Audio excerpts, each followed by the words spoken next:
To you by NBC bearing, भारताची पहिली bearing उत्पादक। वर्धा जिल्ह्यामध्ये अनेक शेतकऱ्यांनी तुरीची लागवड केलेली आहे। कुणी सलग तुरीची लागवड केली आहे, तर कुणी आंतरपीक म्हणून तुरीचं उत्पादन घेत आहे।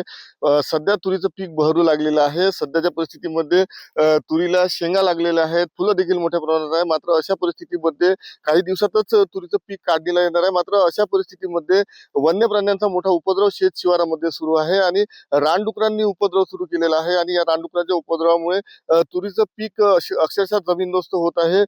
तुरीची झाडं रानडुकरांच्या उपद्रवामुळे तुटलेली आहेत आणि यामुळे शेतकऱ्यांचं अतोनात नुकसान होत आहे। आधीच शेतकरी खरीप हंगामामध्ये झालेल्या नुकसानीने हवालदिल झालेले आहेत आणि अशा परिस्थितीमध्ये खरीप हंगामात अतिवृष्टी तसंच सततच्या पावसामुळे शेतकऱ्यांचं मोठं नुकसान झालेलं होतं आणि आता रानडुक्कर आणि वन्य प्राण्यांच्या उपद्रवामुळे तुरीचं देखील नुकसान होत आहे।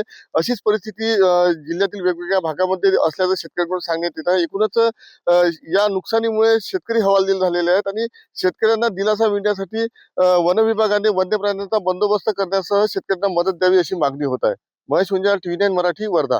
Brought to you by NBC bearing, भारताची पहिली बेअरिंग उत्पादक।